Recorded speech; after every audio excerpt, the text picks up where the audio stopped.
Thank you, Graham. Good afternoon, ladies and gentlemen.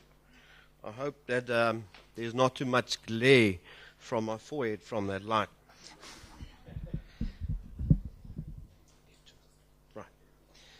Right. It seems for my sins I got the after lunch snooze session.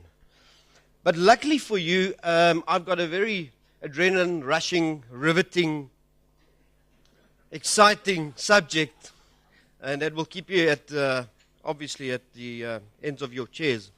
International, national, and provincial legal instruments for combating wildlife crime 101. Now, as you know, we all live in a constitutional democracy. So let's look what our constitutional rights are. In terms of Section 24 of the Constitution of South Africa, states as follows. Everyone has the right to an environment that is not harmful to health and well-being, and to have the environment protected for the benefit of present and future generations. But how do we protect the environment? Constitution makes it clear. Through reasonable legislation and other measures that promote conservation. Now, in my mind, those other measures would also include environmental law enforcement.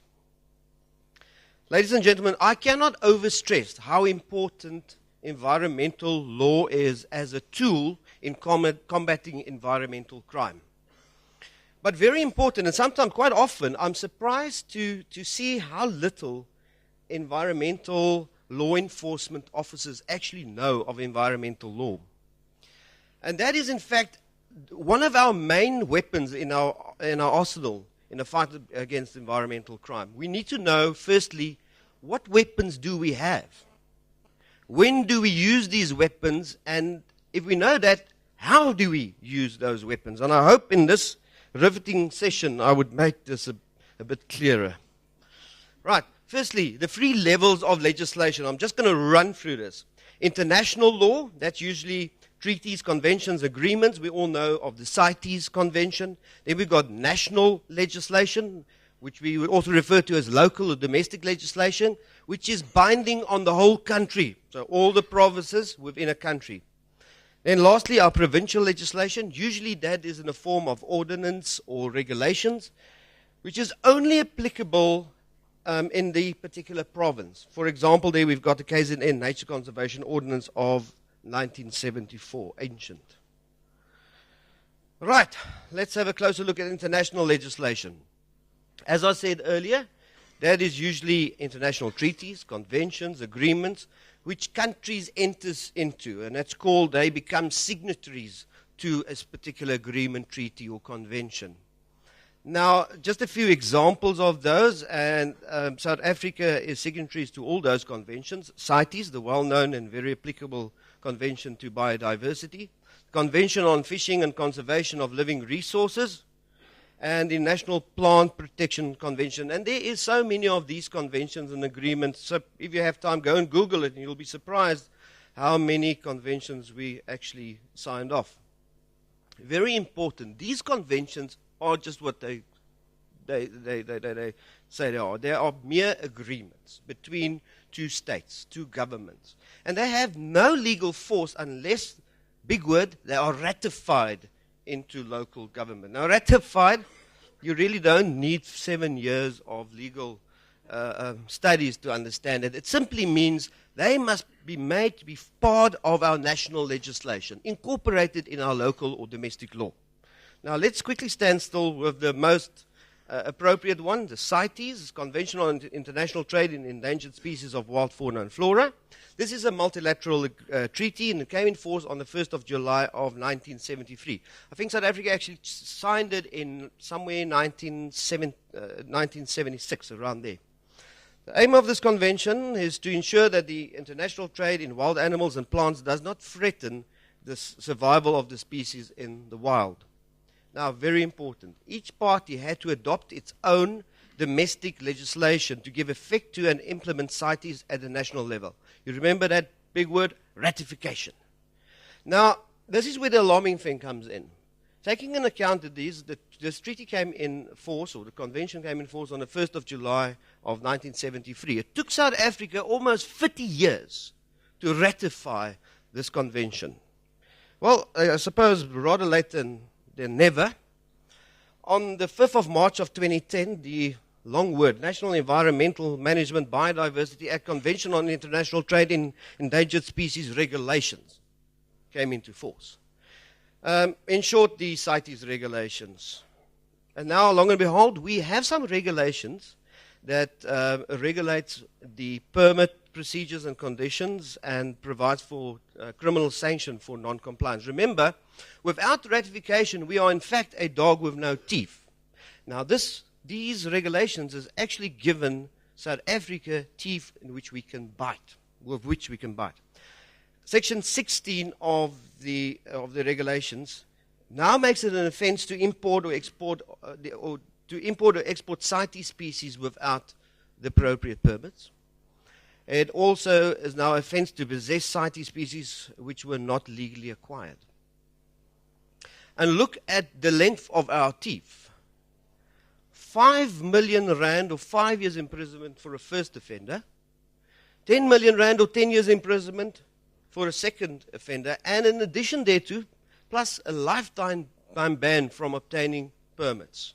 So we can see that we've got marvelous legislation. Ladies and gentlemen, I'm actually of view that we've got perhaps the best legislation in the world. When it comes to the application, I think that's perhaps where we sometimes fall short. Right, national legislation, most important legislation at this point in time is the National Environmental Management Act, the so-called NEMA Act. That is, as we most know, is the Umbrella Act, the General Act that lends powers to the various specific environmental management acts. And then for our purposes, especially when it comes to biodiversity, obviously the National Environmental Management Biodiversity Act 10 of 2004, referred to as NEMBA or the Biodiversity Act, and this specifically deals with our animals and plants, our fauna and flora. Various other legislation that I just mentioned there that to some extent impacts on our wildlife. Right, let's stand still with which I perceive to be the most important act for purposes of our fauna and flora conservation. And that is the NEMBA Act, Biodiversity Act. Now, if you forget everything I said today and you only but remember section 57, subsection 1 of the Act, you would have learned something. It says a person may not carry out a restricted activity involving a specimen of a listed threatened or protected species without a permit issued in terms of Chapter 7. Now, I sometimes wish that the legislator would just use simple English. Right, and let me try and simplify it. It simply means you need a permit to do specific things with certain animals and plants. That's the bottom line. Now, which animals and plants are we referring to? Now, the legislator has now enacted a list, regulations, with a list of animals, fish species, reptiles, plants, and so forth. It was enacted under the critically endangered, vulnerable, and protected species list. And I've got the government notice there for anyone that's interested. And we refer to it as the TOPS list, threatened or protected species list. Now, before I go there, let's just have a look at it. It says you're not permitted any restricted activity. Now, what is a restricted activity? What may you not do? And this is, as some may say, as wide as God's grace. You may not hunt, catch, capture, kill, gather, collect, pluck, pick, cut, chop, uproot, damage, import, export, possess, exercise physical control over, grow, breed, convey, move, translocate, sell, trade, buy, receive, give, donate, acquire, or dispose of. Okay. Once again, could we not have just made it easier by saying, thou shalt only view it from afar? Because that's basically all you can do. You could perhaps pet it. Remember, ladies and gentlemen, this also includes not only the animal, but also any part thereof, seed, egg, a derivative thereof. That's how it provides for the rhino horn, the skin of the leopard, the claw of the lion, and so forth and so on. Effectively, this means if I had but one hair of a leopard in my possession, without a TOPS permit, I would be in contravention of section 57.1. And now what happens if I'm in contravention? Penalty provisions. Have a look at this. 10 million rand or 10 years imprisonment, or both, or 3 times the commercial value of the specimen, whichever is the greatest. Now, you may think, but surely 10 million rand is enough. No, not nowadays. If you look at the sale of our buffaloes, 30 million rand. So if you were to go out and shoot one of these prize buffaloes, you could very well be in for 3 times the value, say 60 million in fine, or plus the imprisonment or both. Right. Remember, I've earlier referred to NEMA, National Environmental Management Act, corrections, which I refer to as the General Act. Now we need to have a look at NEMA again. Because quite often people say to me, but this Biodiversity Act is a wonderful act, and it's got such nice penalty provisions, but it's so I wish it would have catered for forfeiture and compensation and so forth. You know what? In fact, it does, indirectly. Because it refers us back to NEMA. NEMA says, Section 35C, capital C of NEMA, deals with cancellations of permits. It says, on conviction of an offence under NEMBA, remember, Specific Environmental Management Act, a court may withdraw all permits and authorizations. Court may also disqualify a person from obtaining a permit or authorization for a period of up to 5 years. Right, that's big. We're talking about a game capturer now found in possession of a leopard skin without a permit. For 5 years, he's out of business.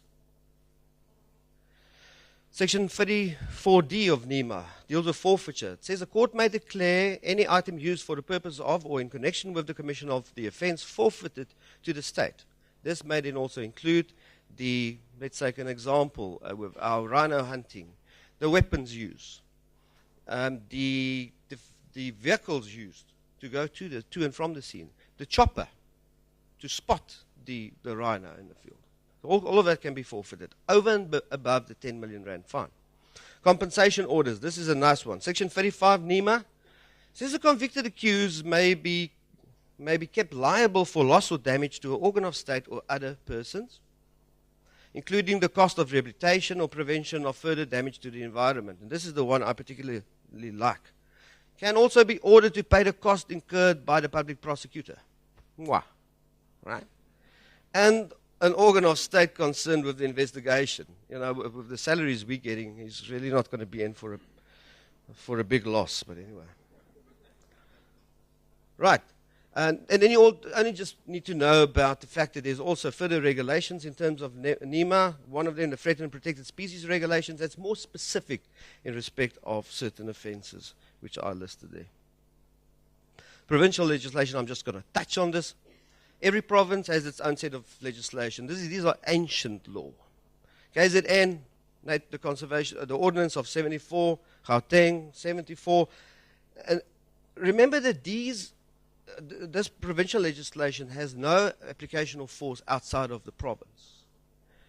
It generally caters for a number of procedures and offences, hunting, killing, capturing of wild animals, sale and trade in game, import and export of game between provinces, because remember CITES deals with the import and export internationally. But now one may say, but why don't you use it? Why is there a duplication? Why do we have national and why do we have provincial? Simply because the provincial legislation often have a lot of shortcomings. It's old, ancient, not always in line with current conservation measures. The schedules are outdated and often not in line with current national legislation. You'll find like a Orabi under the KZN ordinance is protected, whilst under the TOPS it's endangered. So it's not in line. And then we have got inadequate penalties. In some instances, we're looking at 500 rand fines. Perhaps back in the days of 1974, that used to be a lot of money, but nowadays it's nothing. It's a better word, but it's nothing. But when do we need to use it? When an offence is obviously committed prior to NEMBA coming in force, prior to 2004, we don't have much of a choice. We have to go back and use the older legislation. And also when a species is not listed on TOPS. Remember, not all species are on the TOPS list. So it will always have application. And now I've only got like 1 minute, but I need to quickly touch on this. Other legal instruments. These are nice ones. Section 252A, capital A of the Criminal Procedure Act provides for undercover operations. Right. And quite often we think this is only for our police officers. If you really go and read the particular section, it says any government official or his or her agent make use of undercover operations or traps. And this is a method of infiltrating a covert agent into the syndicate ring and actually gaining evidence to be used in court. Next one, and I dare you to try and remember this name of the Act, the Regulation on Interception of Communication and Communication-Related Information Act. How's that? You know it as RICA. And that provides for interception of communications, meaning one could apply from a judge for a directive to intercept someone's communications, his BBM messages, SMSs, phone calls, cell phone calls, so forth. A very handy tool. RICA specifically says it can only be used for serious crimes. Now, one would say, but is wildlife a serious crime? Indeed. Under RICA, it provides for the smuggling of endangered species, trade or smuggling of endangered species. So, yes, it can be used and should be used. And then, obviously, our regular instruments or tools are inspection, searches, and seizures in terms of Section 31H to J of NEMA, and also provided to under the Criminal Procedure Act. Okay, that concludes 101. Now we'll move on to 102. Not really. Thank you.